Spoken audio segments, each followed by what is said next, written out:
दोस्तों नमस्कार। मैं केपी सिंह। आप देख रहे हैं अपना चहेता न्यूज चैनल पीपल बिल। आज हम एक ऐसे विषय पर चर्चा करने वाले हैं जो बहुत ही संवेदनशील है और जो बहुत ही खतरनाक भी बन सकता है। तो बहुत सावधानी से ऐसे विषयों पर चर्चा करनी चाहिए।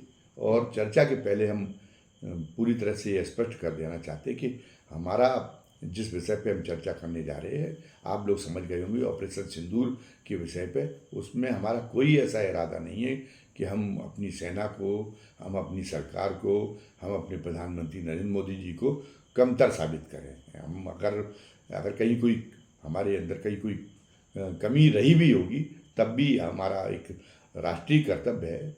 अगर सरकार ये चाहती है कि सरकार अपने आप को अपर हैंड प्रदर्शित करना चाहती है, तो एक देशभक्त नागरिक होने के नाते हम हमारा भी ये कर्तव्य है कि हम अपनी ही सरकार को, अपनी सेना को ही साबित करें कि वही मीर रही है। ऑपरेशन सिंदूर को लेके बहुत ज़्यादा वाद विवाद हुआ। एक सत्ता पक्ष कुछ बात कह रहा था, विपक्ष कुछ बात कह रहा था। उससे के वजह से हमने ये कहा कि ये एक धारणा बन गई कि जैसे विपक्ष उसको ऑपरेशन सिंदूर की कमियों को लेके और सरकार को और अपनी सेना को कमतर साबित करना चाहता है। अगर ऐसी धारणा किसी के मन में ऑपरेशन सिंदूर की आलोचना करते समय किसी के मन में भी इस ढंग की कोई भावना रही हो, तो वो बहुत गलत है। मैं उसको बहुत ज़्यादा गलत मानता हूँ। लेकिन सेना के प्रतिरक्षा संबंधी संवेदनशील विषयों को लेकर ये जो इस किस्म की बहस की शुरुआत करने की, इस परंपरा की नींव डालने का काम तो मौजूदा सत्ता पक्ष का ही है। आप 1971 के युद्ध को लेकर जो बांग्लादेश जिसका निर्माण हुआ था, आप पता नहीं क्या कहना चाहते हैं। आप एक तो आपकी से ये ध्वनित होता है जो आप कहते हैं कि जैसे उस समय पे सेना और सरकार दो समानांतर शक्तियाँ इस देश में काम कर रही थी। सेना तब भी सरकार के अधीन थी। सरकार की जो मंशा होती, सरकार की जो निर्देशन होता है, सरकार की जो योजना होती है, सरकार के जो लक्ष्य होते हैं, उसके लिए सेना उसे पूरा करने के लिए अपनी जान की बाजी लगा के काम करती है। तब भी यही स्थिति थी और आज भी स्थिति है। तो बांग्लादेश की जो लड़ाई हुई वो ये नहीं कि उसमें जनरल मानेक शाह का अपना एक कारनामा था और सरकार तो ये था कि सरकार ने तो सेना ने जो कुछ जीता था वो उसको गंवा देने का काम सरकार ने कर डाला। अरे बांग्लादेश की पाकिस्तान को सबक सिखाने के लिए पूरा जो बांग्लादेश वाला वो 1971 का युद्ध था, उसको इंदिरा गांधी ने डिजाइन किया था। यानी उस समय के राजनीतिक नेतृत्व ने तैयार किया था, ताकि लंबे समय तक जो है वो पाकिस्तान को ये एहसास कराया जा सके, पाकिस्तान की सिटी पट्टी लंबे समय तक पाकिस्तान को जो सबक हमारी तरफ से दिया जाए उसको लंबे समय तक याद रखें। क्योंकि 1965 में शिकस्त खाने के बाद में फिर पाकिस्तान ने वही धंधा शुरू कर दिया। केवल जो है 6 साल बाद फिर वही स्थिति आ गई कि हमारी सरकार को ये तय करना पड़ा कि इसको तो सबक सिखाना पड़ेगा, ताकि फिर ये कई दशकों तक ये इस तरह की हिमाकत न कर पाए जो ये करने की सोच रहा है। तो उसके तहत इन बातों का हालांकि खुलासा नहीं किया जाना चाहिए, क्योंकि अंतर्राष्ट्रीय स्तर पर उससे भारत की छवि होती है, अंतर्राष्ट्रीय छवि खराब होती है। अंतर्राष्ट्रीय स्तर पर भारत की जो नैतिक प्रतिष्ठा है उसको धक्का पहुंचता है। लेकिन फिर भी हम एक सीमित स्तर पर कह लेते हैं। हमारे जो चैनल की अप्रोच सीमित है, वो उसकी गूंज तो अंतर्राष्ट्रीय स्तर पर तो नहीं पहुंचेगी। तो हम ये आप भी जानते हैं और हम भी जानते हैं कि ये जो है, जो पूरा शेख मुजीबुर रहमान का जो मूवमेंट था, उस मूवमेंट में उद्दीपन की भूमिका भारत अदा कर रहा था। वो जो मूवमेंट इस स्तर पर पहुंच गया कि वहाँ जन विद्रोह की हालत बन गई। इसके पीछे भारत के प्रयास थे। ये कोई केवल उसका बांग्लादेश के लोगों का केवल स्वतः स्फूर्त प्रयास नहीं था। उसके बाद में फिर जो मुक्ति वाहिनी बनी, तो मुक्ति वाहिनी के नाम से उनका जो मुक्ति वाहिनी तो एक मुखौटा था, उसके पीछे भी भारत की सेना थी। ट्रेनिंग देने के काम से लेके और अपने सैनिकों को मुक्ति वाहिनी के मेंबर के रूप में जो है उनको आगे रखना, ये सारी के सारी भूमिका भारत की तत्कालीन सरकार निभा रही थी, और केवल इसलिए कि ताकि पाकिस्तान को लंबे समय तक के लिए सबक सिखाया जा सके। उसके बाद में भी भारत के सामने ये था कि अंतर्राष्ट्रीय स्तर पर अपने अंतर्राष्ट्रीय कोप से बचने के लिए वो ये जाहिर न होने दी अपनी उसको, और उसने युद्ध तब किया जब ये जो है जब उसको ये कहने का मौका मिल गया कि पहले युद्ध की पहल पाकिस्तान की तरफ से हुई। उन स्थितियों में उसने युद्ध किया, वो युद्ध जो है, और उस समय पर भारत इतना सशक्त नहीं था जितना आज है। एक सतत प्रयास किए गए, उसमें कांग्रेस की सरकार के प्रयास भी शामिल है, उसमें जो और सरकारें आई उनके भी प्रयास शामिल हैं, और उसमें मोदी जी के भी जोरदार प्रयास शामिल हैं। लेकिन उस समय पे कोई भी सरकार होती इंदिरा गांधी के ज़माने में, वो एक बोल्ड लेडी थी, वो एक साहसी, उनका नेतृत्व बहुत ही अत्यंत साहसी नेतृत्व था। लेकिन जो हमारी सेना के पास जो संसाधन उपलब्ध थे, सेना की जो क्षमताएं थी, तो उसमें तो ये कहा जा सकता है कि आज की तुलना में वो कमज़ोर था। पाकिस्तान पर तो भारी था, लेकिन पाकिस्तान के साथ में खुलकर अमेरिका खड़ा हुआ था। वो तो सातवां बेड़ा लेकर आ गया था, लेकिन उसकी काट के लिए उसके लिए पेशबंदी कर रखी थी इंदिरा गांधी ने। इसलिए सोवियत संघ भी खुलकर इंदिरा गांधी के साथ में आ गया। ये बहुत अच्छी तरीके से उन्होंने अपने समीकरण साथ रखे थे वैश्विक मंच पे। ये उसका नतीजा था। तो कहीं कोई सूझबूझ में, कोई साहस में कोई कमी नहीं थी, जिसको ये प्रदर्शित किया जा रहा है कि बाद में जो है भारत ने जीती हुई भूमि लौटा के और जो है सेना की धरे पे पानी फेरने का काम किया था। ये जो है ये आरोप लगाने के पहले तो हमारी जीभ कट जानी चाहिए। इस ढंग का आरोप लगाने के पहले जितने आज मोदी जी देशभक्त हैं, उतने इंदिरा गांधी उतनी अधिक देशभक्त थी। वो कोई भी ऐसा फैसला नहीं ले सकती थी जिसकी वजह से कि कहीं भारत कहीं से कमज़ोर प्रदर्शित हो। लेकिन अंतर्राष्ट्रीय मंच पर स्थिति ऐसी थी कि भारत उसके लिए अड़े नहीं रह सकता था उस समय की परिस्थितियों में। इसलिए जो लगभग 1 लाख के करीब जिन पाकिस्तानी सैनिकों का समर्पण भारतीय सेना ने उस समय कराया था, बहुत योजना थी। और फील्ड मार्शल जनरल मानेकशॉ जो उसका नेतृत्व कर रहे थे, उनको पूरी तरह से छूट दी हुई थी। जनरल मानेकशॉ ने कभी शिकायत नहीं करी। जैसे मोदी जी अब भी कहना चाहते कि सेना को, जैसे ये लगता कि सेना को उस समय बड़ा मलाल रहा हो, सेना को बड़ा दुख हुआ होगा कि जब जीती हुई ज़मीन लौटा दी। ऐसे भी कोई बात सामने आई नहीं, बल्कि फिर जनरल मानेकशॉ तो आखिरी समय तक इंदिरा गांधी के उस समय के राजनीतिक नेतृत्व के कृतज्ञ बने रहे कि उसने पूरा हर तरीके से हमारा साथ दिया, हर तरीके से हमारे ऊपर हाथ रखा। ये साबित होता है। तो बस केवल इतना था कि उस समय की अंतर्राष्ट्रीय जो परिस्थितियाँ थी, उसमें भारत ये हठधर्मिता दिखा नहीं सकता था कि हम जो है पाकिस्तान के जो सैनिक सरेंडर कर चुके, जो हमारी कैद में हैं, उनको न छोड़ें। उस समय पर ये नहीं कह सकता था कि हम उनकी जीती हुई ज़मीन को न छोड़ें। लेकिन उसने एक बड़ा लक्ष्य पूरा कर दिया था, जो वैसा लक्ष्य अभी तक कोई पूरा नहीं हो पाया कि उसने पाकिस्तान को 2 टुकड़ों में बांट दिया था। आज भी वो टुकड़े बरकरार हैं, और मौका लग जाता तब भारत बांग्लादेश के माध्यम से, बांग्लादेश को भी एक भारत एक, हम ये तो नहीं कहेंगे, मोहरा तो नहीं कहेंगे, बांग्लादेश को माध्यम बना के भी समय समय पर मौका मिलता रहता है। इसके कारण कि पाकिस्तान को काबू में रखने का काम भारत कर सके। अभी शेख हसीना वाजिद की सरकार थी, भारत की मित्र सरकार थी। अब इस समय पे तख्ता पलट हो गया, लेकिन वो भी अगर पहले तख्ता पलट हुआ तो पहले शेख मुजीबुर रहमान को परिवार सहित मार दिया गया था, तो पहले इंदिरा गांधी के समय वो रॉकी चूक थी। और आज अगर शेख हसीना वाजिद का ताकत का तख्ता पलट हो गया तो फिर ये उसकी जिम्मेदारी तो मोदी सरकार को लेनी पड़ेगी। उनके मौजूदा समय के इंटेलिजेंस में कमी रही। सरकार अपनी तरफ से प्रयास करती है, वो इंदिरा गांधी की सरकार ने भी प्रयास किया हुआ कि हमें समय से सूचना मिल जाए और हम शेख मुजीबुर रहमान का बचाव करने में सफल हो जाएं, लेकिन वो नहीं कर पाई, क्योंकि उस समय तो CIA खुल के पाकिस्तान की मदद कर रहा था। इस समय शेख हसीना वाजिद की भी तख्ता पलट के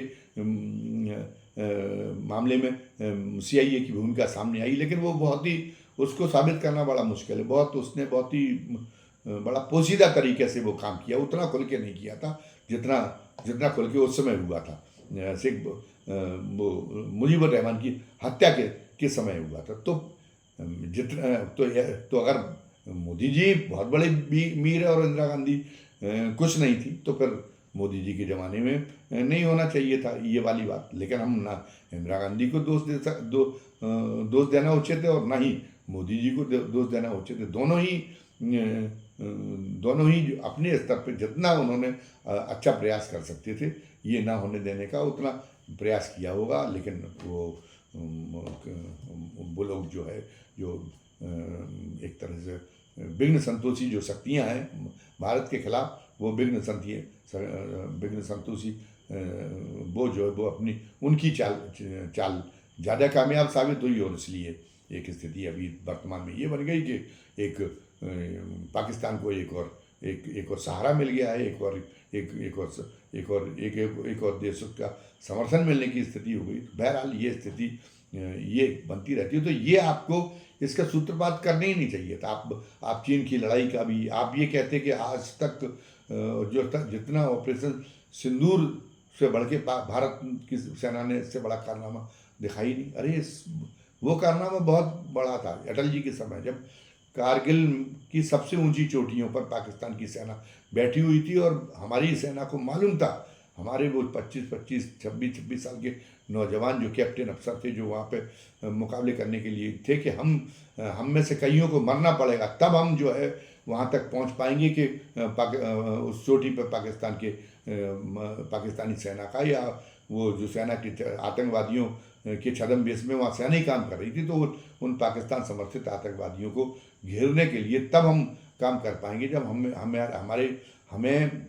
में से कईयों को बलिदान देना पड़ेगा। तो वो जो शौर्य दिखाया पूरी दुनिया के लिए, वो शौर्य चमत्कार है कि वैसी भारतीय सेना की बहादुरी की वो जो मिसाल है वो दुनिया की किसी भी सेना के मुकाबले बेमिसाल है। तो ये करना, वैसे तुलनाएं करने की ही नहीं जानी चाहिए, लेकिन आप व्यक्तिगत क्रेडिट लेने के में राजनीतिक स्वार्थ आपके ऊपर इतना हावी हो जाता है कि वो आप जो है उसमें पता चला कि आप तुलनाएं शुरू कर देते हैं कि नहीं, ये ऑपरेशन सिंदूर सबसे बड़ी सैनिक कार्रवाई थी, वो आज तक की बड़ी कार्रवाई, आज तक उससे बड़ी कार्रवाई नहीं हुई। अरे जहाँ पे पता चलता कि सेना, दूसरी सेना होती भाग जाती, जब उसे पता था हमारे कितने अफसर मारे गए ऊपर चढ़ने के प्रयास करते समय, और जब उनको आंखों के सामने दिखाई दे रहा था, जब जिन अफसरों ने शुरुआत की थी ऊपर की ओर बढ़ने की कि हम मारे जाएंगे, लेकिन फिर वो पीछे नहीं हटे। तो उस शौर्य का कोई मुकाबला है, लेकिन वो अप्रतिम शौर्य है, लेकिन ऑपरेशन सिंदूर के का भी शौर्य कम नहीं रहा। लेकिन आप तुलनाएं करेंगे तो फिर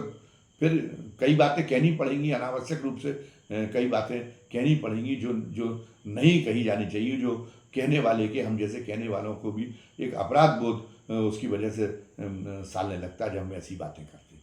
बहरहाल अब हम ऑपरेशन सिंदूर पर आते कि ऑपरेशन सिंदूर को लेके भ्रम की स्थिति क्यों बन गई। उसका कारण है कि सरकार ने अकारण ही कुछ चीज़ों को छुपाने की कोशिश की, और कुछ जो है कोई सेना के अफसर तो बहुत ईमानदार होते हैं, लेकिन कुछ संयोग ऐसा रहा कि उसमें आज भी एक तरह से एक भ्रम की स्थिति बनी हुई है। हालांकि हम ये मानते हैं कि कुछ हमारी नासमझी, हम पूरी तरीके से उनके जो समय समय पर विभिन्न सेना अधिकारियों के द्वारा जो भाषण दिए गए उनके सार को असली तरह से ग्रहण नहीं कर पा रहे। हम ही नहीं, वो आम आदमी, आम नागरिक भी ग्रहण नहीं कर पा रहा है, इसलिए उसके मन में एक भ्रम की स्थिति बनी हुई। इस हकीकत को स्वीकार करना पड़ेगा, इसीलिए इतनी ज़्यादा बहस हो रही है। अब जैसे हमारे जो वो थे अपाचे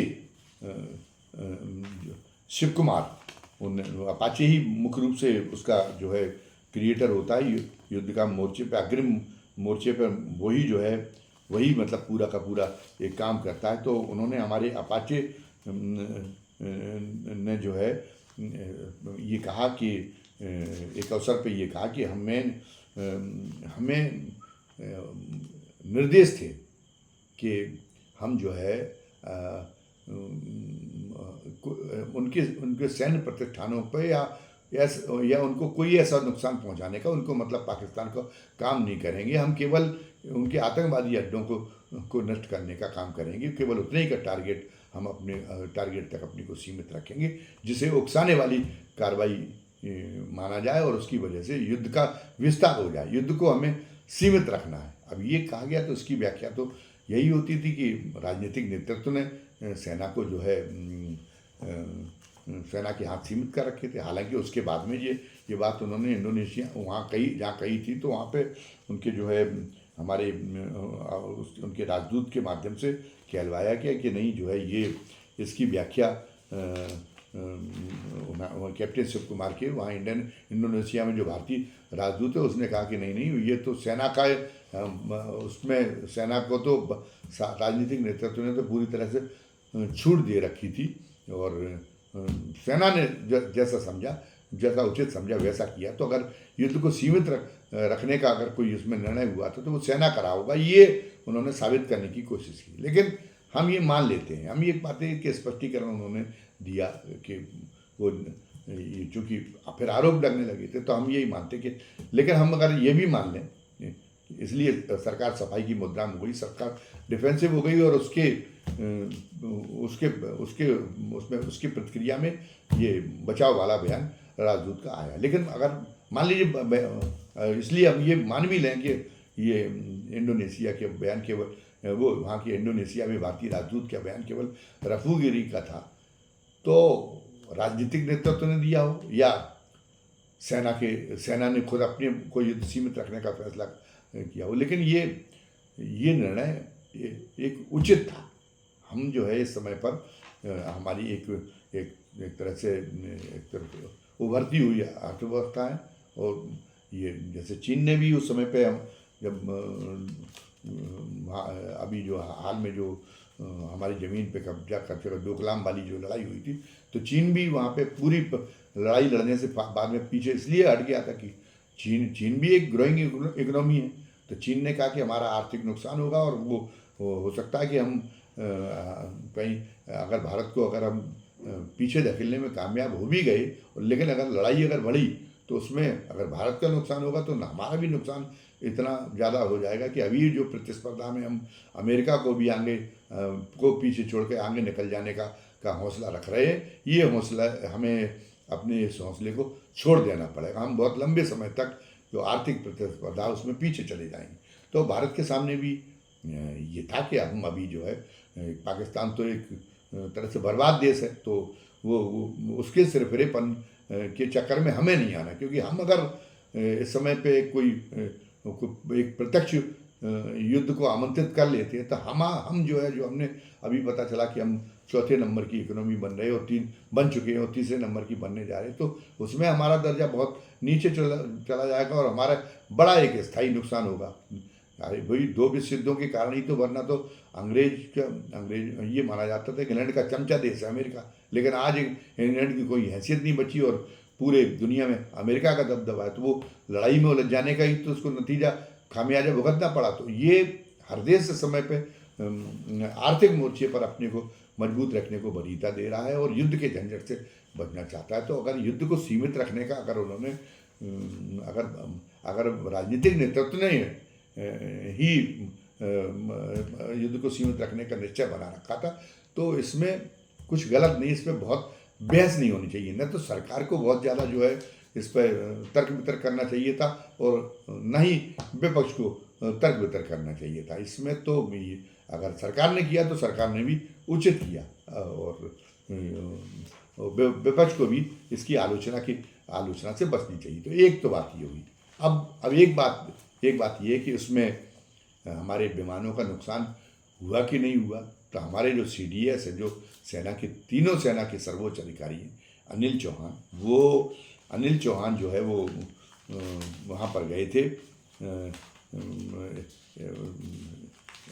हमारे जो CDS साहब हैं वो जो है सबसे पहले वो गए एक विदेशी दौरे पे, तो वहाँ पे उन्होंने जो है उनसे वहाँ पे पूछा गया कि आप कि क्या कुछ विमान गिरे हैं। तो हमारे CDS साहब ने कहा कि विमान गिरे ये महत्वपूर्ण नहीं है, लेकिन क्यों गिरे। आरंभ जब लड़ाई शुरुआत हुई थी तो कुछ कमियां सामने आई, उनकी वजह से मैं थोड़ा नुकसान हुआ, और लेकिन बाद में जो है वो हमने कमियों को पूरा कर लिया और फिर हमें कोई नुकसान नहीं हुआ। इसी किस्म की कुछ बात उन्होंने कही थी। जो वायुसेना अध्यक्ष हैं वो उन्होंने भी जो है सॉरी ये जो इन्होंने कही, किसी और ने नहीं, तो इन्होंने शुरुआत में कही थी। और जब ये पूछा गया था राइटर न्यूज एजेंसी के संवाददाता ने जब ये पूछा था कि पाकिस्तान तो कह रहा हमने 6 भारत के लड़ाकू विमान गिरा दिए, तो उन्होंने कहा कि नहीं 6 तो नहीं गिरे, लेकिन उसमें अपने आप में इंक्लूड था कि वो ये मान रहे कि विमान गिरे थे और शुरुआत में गिरे थे, और उसमें कुछ समस्याएं थी। एक तो जो अपाचे ने बताया कि चीन जो है चीन पूरी की तरह से सर्विलांस कर रहा था बहुत उन्नत टेक्नोलॉजी के जरिए, तो वो पूरी एक भारतीय सेना की एक मिनट की गतिविधि वो बता रहा था कि कहाँ से विमान उड़ने के लिए तैयार है, कहाँ से आपके क्षेत्र में किस दिशा को वो करेगा। तो इसलिए पाकिस्तान को उन्हें टारगेट बनाने में सुविधा हो रही थी, और हमारे सामने समस्या ये थी कि हमें युद्ध को बढ़ाना नहीं था, तो इसलिए हम जो है उन पर जवाबी प्रहार करने में संकोच कर रहे थे। तो इस प्रयास में हमारे कुछ विमानों का शुरू में नुकसान हो गया था, और यही बात उन्होंने कही। लेकिन बाद में अजीत डोभाल मद्रास IIT में पहुंचे तो वहाँ बोधी चांद समारोह में कहने लगे कि वो हमारा तो कांच का एक शीशा भी कोई साबित कर दे टूटा हुआ तो मैं इस्तीफा दे दूंगा। अरे भाई, अब CDS ने बात कही थी, अब CDS की बात की कई बात को लोग क्यों नहीं मानेंगे, और फिर आपने ये बात कह दी, तो अब CDS भी पूरे देश के लिए मान्य है, और आप NSA हैं, आप भी मान्य हैं। देश तो दो के सामने तो इस मामले में गुरु गोविंद दो खड़े काके लाऊ पाई जैसी स्थिति है। न तो वो CDS को झूठा कह सकती है, और ना जो है डोभाल को झूठा कहती है। तो अब ऐसी स्थिति में जब उसके लिए दोनों ही मान्य हैं, दोनों ही के प्रति उसकी दोनों ही पदों से उसकी भावनाएं जुड़ी हुई हैं, तो उसको वो एक असमंजस का शिकार तो हो ही जाएगा, असमंजस में तो गिर ही जाएगा। और नागरिकों को किसी बात को लेके असमंजस में घिरना ठीक नहीं होता। अगर विमान गिरे थे तो ये भी कोई तौहीन वाली बात नहीं है। भारत की लड़ाई होती है तो लड़ाई में कई बार दोनों पक्षों का नुकसान होता है, तो भारत का भी अगर नुकसान हो गया तो कोई ये मुद्दा बनाने वाली बात नहीं थी। इसमें कोई सरकार की या सेना की नाकामी के रूप में इस बात की व्याख्या नहीं हो सकती थी। लेकिन फिर भी इस पर भी काफ़ी जो है जुबानी जंग छिड़ी रही इस मुद्दे को लेकर। तो ये भी एक हम जैसे लोगों के लिए वो रहा, एक चिंता का सबब रहा कि ऐसे मुद्दों पे क्यों बात किया जाना चाहिए। ऐसे मुद्दे पे सरकार भी उससे काम लेती सूझबूझ से, और अकेले में विपक्ष के लोगों को बुला के, विपक्षी प्रमुख नेताओं को बुला के और उन्हें समझाती है, और हमारे ख्याल में वो भी जिम्मेदार है और राजी हो जाती है। लेकिन अब ये है कि स्थिति होती है कि कई मामले में बहुत अच्छा काम करते हुए, बहुत अच्छा इरादा रखते हुए भी, और देश को दुनिया का सबसे ताकतवर देश साबित करने में कहीं पीछे न रहने वाले मोदी जी पर कई बार व्यक्तिगत अहंकार इतना हावी हो जाता है कि वो सारे उनके पुण्य उसमें नष्ट हो जाते हैं। अब आपने सर्वदलीय बैठक बुलाई थी, जब सर्वदलीय बैठक बुलाई थी तो ऐसे पहलगाम हमले के बाद में तो ऐसे नाजुक मौके पर होना तो ये चाहिए था कि जब आप मेजबान थे, बैठक बुलाने वाले आप थे, तो आप स्वयं उपस्थित रहते तो बैठक ज़्यादा महत्वपूर्ण होती, बैठक ज़्यादा अर्थवान हो सकती थी। लेकिन केवल ये दिखाने के लिए कि नहीं हम जो है इतने ऊंचे हैं कि हमें साथ बिठाने की अपेक्षा नहीं की जानी चाहिए, केवल इसके लिए आप नहीं बैठे। तो ऐसी स्थिति में आप कि आप इतनी नरमी कैसे दिखा सकते थे कि आप विपक्ष को बुला के एकांत में बात करके और उसको भी विश्वास में लेते, उसे समझाते कि स्थिति क्या है, और वो चर्चा का विषय नहीं होती तो नागरिक भी आश्वस्त हो जाते कि नहीं, विपक्ष भी सहमत है, और विपक्ष भी ये कह देता तो जो इस मुद्दे को सरकार की आलोचना का विषय बनाने वाले लोग हैं वो भी खामोश हो जाते जब विपक्ष ये कह देता कि नहीं, हम इस मुद्दे को लेके सरकार को सवालों में के घेरे में खड़ा नहीं करना चाहते, इसलिए हम इस मुद्दे पर बहस नहीं करेंगे। सरकार को एक पहल करनी थी, बड़ी आसानी से ये काम हो जाता, लेकिन जो हम बता चुके हैं और जिसको आप भी जानते हैं कि वो पहल केवल इसलिए कि अपने जो एक ग्रंथि बन गई है अहंकार की, वो ग्रंथकारी सर विवेक को रोक देती मोदी जी का, तो ये इसलिए ये काम नहीं हो पाया। अब तीसरा काम ये है कि ऑपरेशन की ये बताया गया है, उन्होंने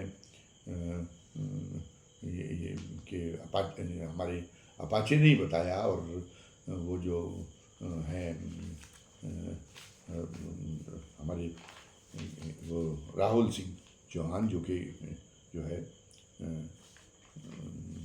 अच्छा सॉरी, मैं एक भूल सुधार कर दूँ, मैंने धोखे से चर्चा कर दी थी कि जो हमारे वो थे CDS, उन्होंने जो चर्चा की थी उसके बारे में, वो इंडोनेशिया में की थी। नहीं, इंडोनेशिया में वो नहीं गए थे, इंडोनेशिया में तो गए थे हमारे रक्षा अपाचे कैप्टन शिव कुमार, उनका जो प्रसंग है जो हमने बताया कि जिसमें उन्होंने कहा था कि हमारे विमान तो गिरे तो हैं, लेकिन 6 नहीं गिरे, तो वो ये बात उन्होंने जो है तब कही थी जब वो सिंगापुर में थे। तो ये थोड़ा आप इसको संशोधित कर लें कि वो इंडोनेशिया में नहीं थे, वो जो है वहाँ पे थे कि वहाँ पर। अच्छा, अब जो है इसके बाद में एक बयान आता है हमारे उनका, जिनकी हमने चर्चा की, deputy chief of army staff lieutenant Rahul Singh का। ये 4 जुलाई को उन्होंने एक जगह अपने संबोधन में ये बात बताई थी कि जो है कि हमने 21 ठिकाने चिन्हित किए थे। शायद उनके कहने का मतलब ये था कि जहाँ आतंकवादियों का प्रशिक्षण हो रहा था पाकिस्तान में, वहाँ हमने 21 ठिकाने चिन्हित किए थे, ऐसे 21 ठिकाने, लेकिन हमने उनमें से केवल 9 ठिकानों पर को टारगेट बनाया, और बाद में ये कहा गया कि 9 नहीं, केवल 7 ठिकानों को ही ध्वस्त किया। तो इससे एक बात सामने आती है कि अभी भी वहाँ पर जो उनके प्रशिक्षण केंद्र, ट्रेनिंग सेंटर हैं जो आतंकवादियों के, वो अभी भी वहाँ पे काम कर रहे हैं पाकिस्तान में। और इसीलिए जो आसिम मुनीर हैं वो जाके जो अमेरिका के सामने बार बार पहुंच जाते हैं, और अमेरिका भी उन्हें बड़ा उनके प्रति बड़ा दुलार दिखा रहा है। तो वो तमाम वहाँ पे जो अनाप शनाप बकने का काम करते हैं, अनाप शनाप धमकियाँ देने का काम करते हैं, तो उससे बहुत सतर्क रहने की ज़रूरत है। क्योंकि अगर खुद अगर उनका जो राहुल सिंह के हवाले से जो जानकारी मिली है वो अपने आप में स्पष्ट कर दी थी कि अभी जो है वो आतंकवादी बहुत सारे बड़े आतंकवादी प्रशिक्षण केंद्र तो आपने समाप्त कर दिए, लेकिन अभी भी बहुत सारे आतंकवादी प्रशिक्षण केंद्र वहाँ काम कर रहे हैं।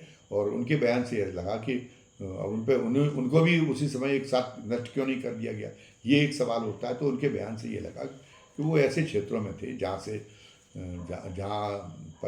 जहाँ आबादी की क्षति हो सकती थी, तो भारत एक मानवाधिकार के मुद्दे पर अंतर्राष्ट्रीय मंचों पर घिर जाता। और कुछ जगह पे वहाँ पे वो सेना के जो वहाँ कैंप है पाकिस्तानी सेना के, उनके इतने नज़दीक रहे होंगे कि उसमें अगर वहाँ पे कोई कार्रवाई करता तो पाकिस्तान के सैन्य ठिकाने भी चपेट में आ जाते, तो वो जो युद्ध है वो उसको युद्ध का और ज़्यादा विस्तार हो जाता। तो इसलिए उन्होंने नहीं कहा होगा। तो एक अच्छी बात यह है कि अगर हम इसको इससे जोड़ के देखें कि जब ऑपरेशन सिंदूर को लेके बहुत सारी बातें उठनी शुरू हुई, बहुत सारे सवाल देने में सरकार असहज महसूस होने लगी, तो सरकार ने कहा कि ऑपरेशन सिंदूर को हमने बंद नहीं किया है, अभी ऑपरेशन सिंदूर जारी है।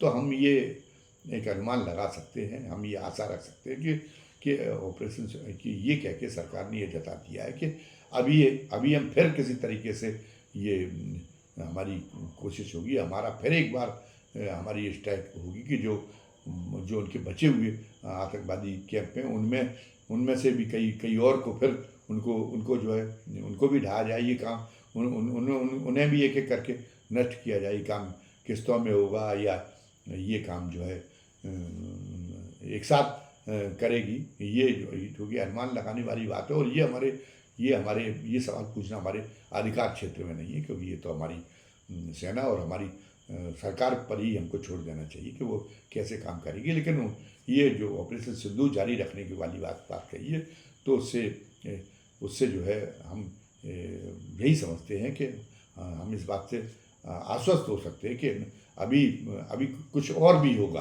अभी केवल जो है जो गत मई में जो हुआ है स्ट्राइक, केवल जो वहीं तक सीमित बात नहीं रहेगी। अभी कुछ और करने की योजना भारत सरकार की है। और उसमें जिस ढंग की ऑपरेशन सिंदूर के पहले चरण में जिस ढंग की सूझबूझ दिखाई गई, उसी पूरी सूझबूझ के साथ में, उसी चतुराई के साथ में दूसरा होगा, ताकि अंतर्राष्ट्रीय कोप की स्थिति भी नहीं, अंतर्राष्ट्रीय समुदाय के का कोप भाजन बनने की स्थिति भी ना आ पाए और युद्ध का विस्तार भी ना हो पाए।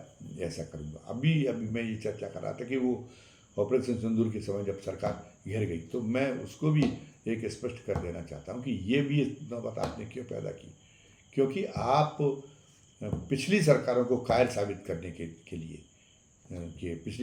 कि आप ये बताते थे कि अब हम जो है कश्मीर, जो पाक अधिकृत कश्मीर है, उसको कब्जा करके और ये बताएंगे कि हिम्मत क्या होती है। ये इस ढंग की आपने संप्रेषित किए थे, इस ढंग के भाव आपने संप्रेषित किए थे, शब्द आपके चाहे कुछ हो। तो उससे ये था कि उससे फिर आप सवालों के घेरे में खुद में अपनी स्थितियाँ अपने आप को सवालों में घेरने की स्थितियाँ पैदा कर ली। क्योंकि जब ऑपरेशन सिंदूर किया गया तो फिर ये था कि फिर आप पाक अधिकृत कश्मीर पर जो है वो आपने उस पर कब्जा लेने के पहले ही युद्ध विराम क्यों कही या संघर्ष विराम क्यों कर दिया। आपको जब आपने संघर्ष छेड़ ही दिया था, तो आप संघर्ष को उस अंजाम तक ले जाना चाहिए था जो प्रतीक्षित था। तो लेकिन आपने ऐसा ना करके आपने जता दिया कि अगर पिछली सरकारें तार्किक परिणति पर अपनी कार्रवाई को, अपनी सेना की कार्रवाई को नहीं पहुंचा सकी, जिसके पीछे एक ठोस कारण रहे, तो वो ठोस कारण वैसे ही ठोस कारण आज भी है। इसलिए आप पर भी ये दबाव नहीं डालना चाहिए कि नहीं अब आज ही पाकिस्तान अधिकृत कश्मीर पर कब्जा कर लें। स्थितियाँ ऐसी नहीं है, उससे कई तरह की समस्याएं पैदा होंगी, उससे वो भारत के हित में उचित नहीं होगा। लेकिन इस ढंग के विवेकपूर्ण ढंग से लोग सोचें। इसका माहौल तो आप ही ने ख़त्म किया। वो क्या कि नहीं, उस समय पे उन्होंने ऐसा, हम होते तो, आपने ये ज़बरदस्ती ये बताने की कोशिश की, हम होते तो एक इंच ज़मीन नहीं छोड़ते, हम होते तो उसी समय पे बांग्लादेश की लड़ाई के समय भी हम कश्मीर को अपने में मिला लेते, हम शिमला समझौते के समय मिलाते। तो अब तो आप हो, तो अब आप वहाँ तक बढ़ के चले जाते हैं। अब आप एक शून्य में काम नहीं कर रहे। बहुत सारी चीज़ों को देखना पड़ता है, बहुत सारी दुनिया का नज़रिया किया है, दुनिया में हमारे समीकरण किया, बहुत सारी चीज़ों को देखना पड़ता है। तो हम जो है, हम तो इस पक्ष में है कि ये सरकार पर इस ढंग का जनमत बनाने के लिए का अभियान, वो इस ढंग का दबाव बनाने का कोई अभियान नहीं चलाना चाहिए कि कल ही सरकार जो है उस पर आमादा हो जाए कि पाक अधिकृत कश्मीर में चाहे हमारा कुछ भी नुकसान हो जाए। ये इस ढंग का ये नहीं बनाना चाहिए। तो एक मतलब बात ये आई। अच्छा, अब एक बात ये आई कि जो भारतीय उद्योग परिसंघ का एक शुरुआत में ऑपरेशन सिंदूर खत्म होने के बाद तत्काल बाद एक भारतीय उद्योग परिसंघ का एक कार्यक्रम चल रहा था। उस कार्यक्रम में रक्षा मंत्री राजनाथ सिंह भी मौजूद थे और उसमें हमारे वायुसेना अध्यक्ष अमरप्रीत सिंह AP सिंह जो है वो उसको संबोधित कर रहे थे। तो AP सिंह ने उस समय कुछ संबोधित करते हुए बहुत तल्ख हो गए और राजनाथ सिंह के सामने ही तल्ख हो गए। उन्होंने कहा कि जो ये बातें कही जाती, हमें रक्षा सामग्री उपलब्ध कराने के, स्वदेशी हथियार स्वदेशी स्तर पे देश में बनाने की चाहे बात हो, उसको चाहे बाहर से आयातित करके हमें सौंपने की बात हो, इन पे वायदे जो होते हैं वो वायदे पूरे नहीं किए जाते। और उसमें अनावश्यक तेजस तक को लेके उन्होंने नाम लेके कहा कि तेजस तक के निर्माण में देरी की जा रही है। और अब इससे जो स्थिति बनी कि जो सरकार की जो डींगें थी कि नहीं, हमने तो रक्षा के मामले में बहुत आत्मनिर्भर बना दिया है, अपनी सेना को बहुत सशक्त कर दिया है, बहुत सारे हथियार उपलब्ध करा दिए, ये तो एक तरह से ये उसका प्रतिवाद हो गया। और ये भी नहीं था कि रक्षा वायुसेना अध्यक्ष के मुंह पे और उनकी बात काटते रक्षा मंत्री, ये भी उचित नहीं था, और प्रधानमंत्री करते। लेकिन प्रधानमंत्री ने कुछ दिनों बाद उसके जवाब देने के लिए एक ट्वीट किया। उस ट्वीट में उन्होंने बताया कि तेजस ने का भी नाम लिया कि तेजस ने उसमें बहुत बड़ी भूमिका निभाई, और हमने जो सेना की को जो बहुत हमारे स्वदेशी हथियारों ने कमाल दिखाया, और हमने सेना को जो बहुत बिल्कुल रक्षा सामग्री के तौर पे बहुत मजबूत कर दिया, बहुत मजबूत कर दिया है। उसके कारण से ऑपरेशन सिंदूर पे हमें बहुत बड़ी कामयाबी मिली है। अब सही बात तो ये कि ऑपरेशन सिंदूर सांकेतिक कार्रवाई, लेकिन ये उन्होंने कहा कि ये नहीं दिखाता कि आप जो है उसकी रफूगरी का काम कर रहे वायुसेना अध्यक्ष ने जो कह दिया था। तो ये होनी चाहिए कि इसके बाद में तो आपको ये बजाय कहने के इस ढंग का, क्योंकि ये इसमें आपका एक झूठ पकड़ा जाता है, आपका एक कपट पकड़ा जाता है, आपको इसके बजाय कहने के आपको जो वायुसेना अध्यक्ष ने जो शिकायतें की थी उसके बाद में उसका फॉलोअप करते हुए आपने मतलब कितना ज़्यादा बजट रिलीज किया, और किस तरीके से जो हमारे देश में ही जो रक्षा सामग्री बन रही है वो कितनी जल्दी से तैयार हो सके, और विदेशों में जो सौदे पेंडिंग पड़े हैं रक्षा सामान मंगाने के बारे में, उनको जो है उनको तत्काल ही अंजाम तक पहुंचा देने में आपने क्या उनके वायुसेना अध्यक्ष का बयान आने के बाद में आपने उनसे क्या जो है वो उसके बारे में क्या एक अपना क्या व्यवस्थाएं की हैं। तो उन व्यवस्थाओं को सामने रखते वो ज़्यादा विश्वसनीय होती हैं, और वो कोई ये नहीं था कि वो कोई आपको कमतर साबित करती हैं, आपको नीचा दिखने की उससे स्थिति पाल रखी, बल्कि उस ईमानदारी से उससे ये होता कि जनता का अपने नेतृत्व पर भरोसा और ज़्यादा बढ़ता। लेकिन अब आपकी पहचान ही ये बन गई कि जो सच्चाई है वो सच्चाई पर की लीपापोती करना और सच्चाई पर पर्दा डालना, ये आपकी जो है आपकी पहचान ही बन गई है। अब इस बीच में हम समापन करते जनरल उपेंद्र का जो एक ताज़ा वक्तव्य आया है, जिसमें उन्होंने ये आगाह किया है कि नहीं, अभी जो है हमें कहीं किसी भी तरह से गफलत में नहीं रहना चाहिए, और हम गफलत में हैं भी नहीं। हम पूरा हमें पता है कि हमें कभी भी कैसी भी स्थिति का सामना करना पड़ सकता है, और उसके लिए हम तत्पर हैं। तो ये जो है जो जनरल उपेंद्र का जो ये एक बयान है, ये बयान जो है हमको ये बताता है कि हम राजनीतिक नेतृत्व की जो उनकी एक शैली बन गई है, आधा सच आधा झूठ बोलने की, उसकी वजह से हमें किसी तरह से चिंतित होने की ज़रूरत नहीं है।